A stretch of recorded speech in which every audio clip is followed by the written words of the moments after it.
warahmatullahi wabarakatuh. Hai Sobat OIF, kembali lagi di podcast OIF UMSU episode 40 bersama dengan saya, Makromatul Afifah Nasution sebagai host pada podcast kali ini. Dan juga bersama narasumber kita hari ini ada Ibu Dr. Nurrahma Aminia. Assalamualaikum Ibu. Waalaikumsalam warahmatullahi wabarakatuh. Gimana kabarnya Ibu? Alhamdulillah, ya. sehat walafiat ya. Dengan izin Allah tentunya ya, dengan ridhonya kita dapat bertemu di sini untuk acara podcast ini. Iya, alhamdulillah ya Bu. Iya. Nah, Sobat OIF, jadi Ibu Dr. Nurrahma Amini merupakan Ketua Badan Al-Islam dan Kemuhamadian UMSU. Nah, jadi kalau mahasiswa UMSU pasti udah nggak asing ya dengan narasumber kita hari ini. Dan juga sekaligus menjabat sebagai Ketua Pimpinan Wilayah Aisyah Sumatera Utara. Benar ya Ibu? Benar, ya. Baik Sobat OIF, adapun tema podcast kita kali ini yaitu ilmu falak dalam kurikulum Al-Islam dan Kemuhammadiyahan. Baik, sebelum kita bincang-bincang dengan tema kita hari ini, mungkin untuk narasumber kepada Ibu Dr. Nurrahma Amini mungkin boleh perkenalan dulu sedikit kepada Sobat OIF. Dan juga mungkin Bu boleh ditambahkan sedikit perkenalan apa itu Badan AIK UMSU. Iya, baik. Terima kasih Mbak Afifah. Assalamualaikum warahmatullahi wabarakatuh. Sahabat OIF dan sahabat Astro dimanapun berada, senang sekali tentunya kita bertemu dalam podcast kali ini. Sebenarnya Badan Al-Islam Kemuhammadiyahan itu disingkat dengan BIM, jadi BIM UMSU ya, bukan Badan Intelijen Muhammadiyah loh. BIM. Iya, BIM ya, disingkat dengan BIM. Jadi BIM ini namanya dulu pertama sekali lembaga dulu ya, Lembaga Al-Islam Kemuhammadiyahan, disingkat dengan LAK. Kemudian dengan adanya perubahan dan semakin banyak programnya, berganti menjadi namanya PSIM. Nah, PSIM itu bukan Persatuan Sepak Bola loh.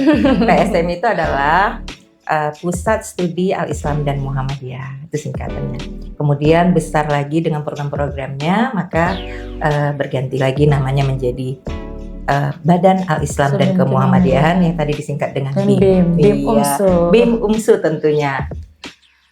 Baik, jadi kalau mahasiswa UMSU pasti tahu itu BIM UMSU di mana. Benar ya Bu? Iya. Iya, jadi Badan Al-Islam dan Kemuhammadiyahan UMSU ini tentu erat kaitannya dengan nilai-nilai keislaman ya Bu ya? Iya. Apalagi atmosfer Islam dan Kemuhammadiyahan itu harus muncul di permukaan untuk semua sivitas akademika yang mulai dari karyawan, mahasiswa, dosen, pimpinan dan seterusnya. Yang jelas sivitas akademika. Jadi bisa dibilang ya Bu ya, kalau BIM UMSU ini badan yang bertanggung jawab atas segala kegiatan yang berkaitan dengan Al-Islam dan Kemuhammadiyahan di kampus UMSU. Iya, jadi BIM itu merupakan ruh ya, maka dalam visi dan misinya Universitas Muhammadiyah Sumatera Utara itu kan semuanya berdasarkan Al-Islam dan Kemuhammadiyahan. Misalnya penelitian, pendidikan, semua di belakangnya kan berdasarkan Al-Islam dan Kemuhammadiyahan, seperti itu. Iya. Nah, apalagi dengan perkembangan ilmu pengetahuan modern sekarang ya Bu, tentu harus seimbang dengan nilai-nilai keislaman. Nah, pertanyaannya nih Bu, yang pertama langsung kita masuk ya, bahas tentang tema kita hari ini. Bagaimana Badan Al-Islam dan Kemuhammadiyahan UMSU atau BIM UMSU ini menjaga keseimbangan antara nilai-nilai keislaman dengan ilmu pengetahuan modern sekarang, khususnya ilmu falak Bu. Iya. Jadi begini ya. Untuk menjaga keseimbangan itu, pertama kita harus paham betul ya yang mengandung makna filosofi dari pendidikan Muhammadiyah itu. Jadi makna filosofi pendidikan Muhammadiyah itu adalah bagaimana pelayanan kelengkapan ya kehidupan seseorang menjadi manusia yang benar-benar menyadari akan keberadaan Allah Subhanahu wa taala. Ya, sehingga dia tahu bahwa Rabb-nya lah yang memiliki, yang menguasai ilmu pengetahuan, teknologi dan seni. Begitu ya. Jadi IPEX tambah S di belakang ada seninya. Gitu. Itu semua Rabb Allah yang menguasai semuanya, seluas-luasnya. Jadi kita ini gak ada apa-apanya kan, gak ada yang perlu kita ini kan. Seperti itu. Itu dalam rangka menyeimbangkan. Selanjutnya yang kedua, dalam filosofinya ya, kemudian dinyatakan bahwa untuk meraih spiritual, jadi untuk keseimbangan itu perlu ada spiritual yang harus dikuatkan dalam bidang iman dan tauhid, dan juga ilmu pengetahuan yang harus dikuasai oleh seseorang supaya apa? Supaya dia menjadi manusia yang peduli terhadap lingkungannya antar sesama sehingga dia dapat membantu. Muncul nilai-nilai sosialnya yang tinggi, bagaimana dia bisa memahami orang-orang yang karena bodoh ataupun ketertinggalan ya, kebodohan dan juga kemiskinan. Akibat apa? Akibat tadi tidak mau belajar dan belajar, kan seperti itu. Oleh karena itu, karena dia sudah mandiri, tentu dia bisa memenuhi kebutuhan hidupnya. Maka ini kan didapat dari adanya integrasi ya antara ilmu pengetahuan dan juga nilai-nilai Islam tersebut. Jadi kan harus ada seimbangnya. Nah, ternyata nilai-nilai Islam dan juga integrasi kepada ilmu pengetahuan itu termasuklah di dalamnya ada ilmu falak, begitu. Termasuk di dalamnya ilmu falak. Jadi ada teknologi pengetahuan itu di situ ada. Itulah dia. Kemudian berdasarkan filosofinya tadi yang begitu luas, maka Al-Islam dan kemuhammadiyahan itu harus bisa melintasi filosofi tersebut ya, harus bisa mengikuti perkembangannya, sehingga mata kuliah Al-Islam kemuhammadiyahan ini salah satu pembahasannya, subbahasannya itu ada loh mengenai pemanfaatan OIB. Nah, itu terdapat pada mata kuliah Al-Islam kemuhammadiyahan di semester 4. Nah, Islam dan Iptek judulnya di semester 4. Iya. Iptek ya Bu ya? Iya, Iptek tambah S tambah gitu, S, karena ada seni ya. Iya. Begitu. Nah, terkait ilmu falak tadi ya Bu ya, bagaimana pandangan dari Badan Al-Islam dan kemudian UMSU terhadap pentingnya ilmu falak dalam konteks pendidikan keislaman? Iya. Nah, itu gimana Bu di kampus Muhammadiyah?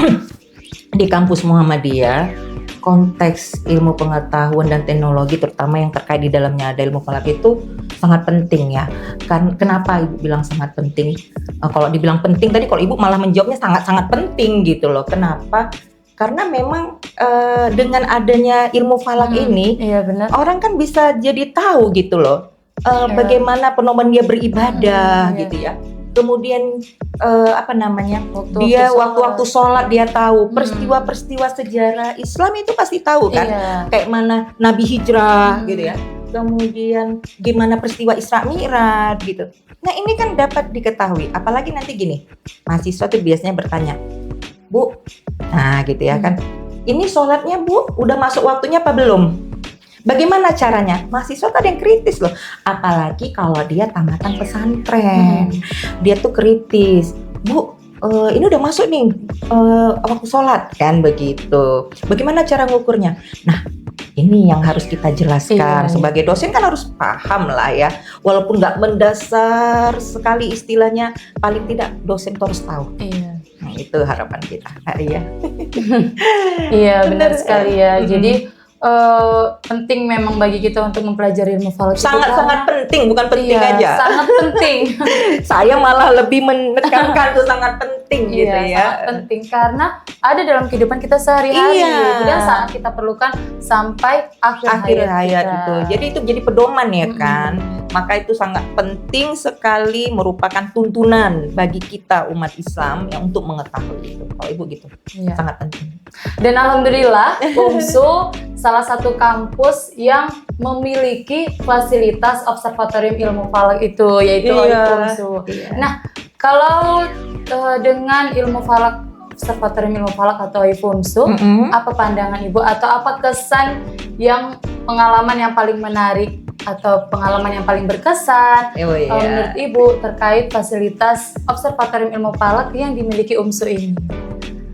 Saya malah ini ya, sangat-sangat terkesan sekali. Apalagi pada masa waktu kita itu mengundang sampai 5.000 ya, sampai beribu-ribu orang yang hadir, masyarakat umum itu melihat ketika kita fenomena gerhana itu ya, tahun 2019 tahun 2019. Ibu udah ikut waktu itu menyaksikan, Masya Allah ya, sangat dirasakan bukan hanya pada warga Persyarikatan Muhammadiyah dan Aisyah saja, ternyata masyarakat umum baik pemerintahan ya, kemudian mungkin juga bukan hanya masyarakat di Kota Medan saja, bahkan sampai luar negeri. Dan ini ternyata running text-nya di media massa itu, masya Allah, pemberitaannya itu luar biasa.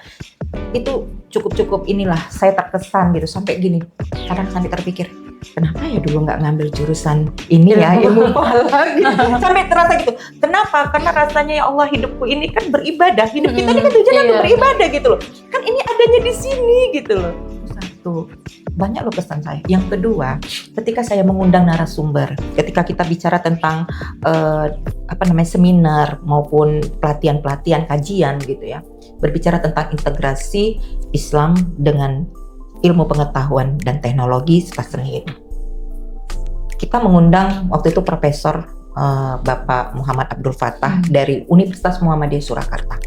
Dia bilang begini, Bu Rahma, saya dengar di UMSU ini ada OIF. Iya Pak. Saya tolong dijadwalkan. Saya mau ke sana mau lihat OIF. Kalau nggak makan durian nggak sempat lagi nggak apa-apa. Asalkan saya ke OIF gitu sampai seperti itu. Maka saya waktu itu langsung telepon langsung lah Pak Ketua ya, Pak Arwin ya, bahwa ada pembicara kita, narasumber kita mau ketemu di sana, dan beliau juga tokoh pimpinan wilayah Muhammadiyah di Surakarta gitu. Sampai sini dia takjub sekali. Sampai dia belajar, sampai banyak sekali bertanya-tanya kepada pegawai kita yang di sini, kemudian dengan Pak Arwin gitu ya. Sangat terkesan beliau. Dan dia bilang kayak gini, ini luar biasa. OIF UMSU ini sebuah peradaban yang cukup luar biasa di Sumatera Utara. Itu dia ngomong seperti itu. Saya nyampaikan ngomongnya. Iya, tapi walaupun dengan UMSU sudah memiliki fasilitas OIF UMSU, tapi sampai saat ini juga masih banyak Bu mahasiswa yang belum mengenal apa itu ilmu falak. Iya. Bahkan mahasiswa UMSU sendiri pun ketika ke OIF UMSU juga masih ada yang asing dengan kata ilmu falak itu. Iya. Nah, menurut Ibu bagaimana nih Bu cara yang efektif untuk membuat mereka tertarik dengan ilmu falak dan merasa relevan ini ilmu falak ini untuk dipelajari gitu. Apalagi untuk akan datang ya. Iya. Zaman teknologinya sudah maju ya, sangat relevan sekali ya. Nah, jadi harus punya strategi saya rasa gitu ya. Terutama saya menghimbau kepada dosen-dosen, khusus dosen AIK ya, Al-Islam dan Kemuhammadiyahan. Kepada dosen Islam dan Kemuhammadiyahan kan kita juga perlu tahu bahwa background mereka, basic dari pendidikannya, latar belakangnya kan berbeda, nggak semuanya ilmu falak. Tapi begitupun karena dia ada satu sub pembahasan tentang masalah ilmu falak, ini harus diperkenalkan. Artinya apa? Tidak ada kata lelah dalam belajar kan gitu ya. Artinya kita terus belajar walaupun kita basic pengetahuan dosennya nggak di situ latarnya ilmu falak, tapi kita memperkenalkan ini loh observatorium ilmu falaknya UMSU. Ibu kalau ngajar di S2, di S1 itu tetap Ibu katakan bahwasanya kita punya loh, rugi kita kalau nggak sana, saksikan. Tapi kalau kita mau ke sana dijadwal dulu. Artinya supaya kita mau bertamu ke sana itu sebelumnya harus terjadwal. Seperti itu supaya jangan sampai tumpang tindih, ramai sekalian datang terakhirnya tidak ini gitu. Jadi siar kita tentang masalah pemanfaatan OIF. Jadi judulnya kalau di mata kuliah itu pemanfaatan OIF. Ya, itu judulnya. Tapi nanti kan bisa dikembangkan gitu ya. Jadi kita memperkenalkan gitu seluruh mahasiswa. Jadi iya Bu, gimana Bu? Nah, udah pernah nggak Ibu gitu kalau udah mengajarkan mata kuliah tentang pemanfaatan OIF itu Ibu tanya, siapa sih ini yang tahu kalau di UMSU itu ada observatorium ilmu falaknya? Ada yang tunjuk tangan. Udah pernah ke sana? Belum Bu, cuma tahu aja gitu ya. Terus ini gimana? Baru tahu ini Bu. Loh, kan itu udah viral tuh. Mereka searching. Oh iya ya Bu, ya perlu juga ke sana ya Bu. Iya, harus lihat ke sana gimana. Nanti kalau udah ngelihat seperti itu, kebesaran Allah tuh luar biasa sekali. Kita tuh nggak ada apa-apanya, Ibu bilang. Seperti itu. Selama Ibu mengajarkan sebagai dosen AIK UMSU pasti kan banyak ya Bu tantangan-tantangan. Iya, betul. Nah, mungkin boleh nih Bu disampaikan apa saja tantangan utama dosen AIK UMSU dalam menyampaikan Al-Islam dan Kemuhammadiyahan khususnya terkait ilmu falak. Iya, saya pikir yang pertama itu ya tentunya SDI ya, sumber daya insannya ya kan. Kenapa? Karena Ibu katakan tadi kan kita kan terus belajar walaupun dosen kita kan terus belajarlah terus, jangan sampai kita nggak bermanfaat untuk untuk sesuatu yang baru, karena itu sangat Ibu bilang tadi kan sangat penting sekali diketahui tentang ilmu falak ini. Jadi walaupun kita harus bisa ya. Kita harus bisa menyampaikan dengan benar, nggak pun sampai analisanya tajam ke sana, nggak perlu sampai ke sana, tapi minimal dasar-dasarnya bisa kita sampaikan kepada mahasiswa dan dosen tersebut supaya ini bisa. Dan tentunya kajian-kajian, diskusi itu harus diperbanyak gitu supaya mudah dipahami gitu. Kalau ibu pun ditanya ini kosinusnya berapa, ini berapa derajat, berapa ini matematika hitungannya, itu juga ibu nggak paham karena memang basicnya nggak di situ. Tapi kalau yang dasar-dasarnya begini harus seperti ini, nah itu kan harus kita punya modal, maka perlu teruslah belajar. Rasa seperti itu. Baik Bu, mungkin ini ada selanjutnya ya Bu ya, untuk menghidupkan semangat literasi ilmiah berbasis Al-Quran dan sains ini Bu. Nah, bagaimana strategi dari Badan AIK UMSU untuk meningkatkan semangat literasi ilmiah berbasis Al-Quran dan sains, terutama bagi mahasiswa yang latar belakang sekolahnya non pesantren. Betul ya. Sedangkan yang pesantren aja belum tentu bisa ini sekali fokus ya ke sana ya. Kalau nggak benar-benar fokus di bidang ilmu falaknya ya, gitu ya. Ibu rasa begini, strategi UMSU itu kan sudah memberikan fasilitas sih sebenarnya ya. Dengan adanya teknologi digital seperti perpustakaan ya, tinjauannya secara digital udah bisa kita lihat. Kemudian ada e-modul, ya kan kita pembelajaran ada pakai e-modul. Kemudian ada tempat apa namanya itu? Simulasi kalau apa namanya? Simulasi stellarium. Ya, ada simulasinya, kiblat. Itu kan ada ini kan bisa gitu. Terus ada lagi fasilitasnya laboratorium kan ada. Contohnya kita sekarang ini sedang podcast. Podcast. Ini kan salah satu yang menunjang untuk orang yang non pesantren benar. Dapat mudah memahaminya seperti itu. Jadi kayaknya belajar ilmu falak ini jangan terus sulit, jangan, tapi belajarnya menyenangkan. Ternyata asik ya, dengan ini aku dekat kepada Allah, ya Allah, keberadaan Allah hadir bersama kita, Masya Allah. Seperti itu. Iya, jadi kalau untuk mahasiswa UMSU nggak ada lagi alasan untuk tidak bisa belajar. Karena fasilitasnya sudah banyak disiapkan. Benar. Buku-buku juga kan, baik secara digital maupun secara ini. Toko buku tadi waktu pas ibu masuk baca gini, toko OIP UMSU, toko OIP UMSU. Berarti kan ada semua itu kalau kita mau. Apa yang nggak bisa? Untuk pemesanan juga kita bisa melalui sosial media. Semua sudah gampang dan sudah tersedia ya Bu ya. Masya Allah. Bisa dibilang tuh di sini didapatkan. Gitu. Nah, menurut Ibu kalau terkait kalender Hijriah nih ya, lagi booming-boomingnya dibahas ya Bu kalau kalender Hijriah. Nah, menurut Ibu seberapa penting mahasiswa memahami sistem kalender Hijriah dan peran ilmu falak dalam penentuannya? Kalau itu ya seberapa penting? Ya penting lah. Bukan lagi seberapa, ya penting. Itu tadi kan kalau kita mau beribadah kan kita harus tahu, karena kan dengan adanya kalender Hijriah itu kan istilahnya waktu sholat kan pakai kalender Hijriah, mana pakai miladiah gitu loh. Kemudian kan kayaknya sepertinya bukan apa ya, kalender Hijriah ini kan memang Allah itu maksudnya sudah mengatur itu sebagai bingkai bingkai sejarah Islam itu di situ gitu loh. Jadi nggak ada cerita, ya penting kalau menurut Ibu, sangat penting dan harus kita paham itu. Gini, di TK-TK itu kan anak-anak sudah dilatih, bahkan suruh ngapal bulan-bulan Hijriah itu kan. Apalagi di TK-TK Aisyah, kemudian di sekolah-sekolah Muhammadiyah itu sudah ada, bahkan sampai di UMSU. Ibu selalu tanya, jangan miladiahnya aja yang hafal, jangan dari bulan Januari sampai Desember tahu, tapi bulan Hijriah itu kita mulai. Nah, harus kita paham. Jadi gitu. Penting lah. Penting, sangat penting. Sangat penting sekali. Karena sangat kita perlukan untuk kehidupan kita sehari-hari. Tuntunan kehidupan kita sehari-hari, benar. Nah, untuk menutup podcast kita hari ini, mau menutup podcast hari ini aja ya, udah mau selesai aja. Padahal rasanya pengen ngobrol lebih panjang lagi ya, rupanya udah sampai penutup. Udah penutup aja. Untuk menutup podcast kita hari ini, pertanyaan terakhir, mungkin boleh nih Bu sampaikan apa harapan Ibu kepada OIP UMSU dalam mendukung visi BIM UMSU, Badan Al-Islam dan Kemuhammadiyaan UMSU, dan penguatan Al-Islam dan Kemuhammadiyaan di lingkungan kampus.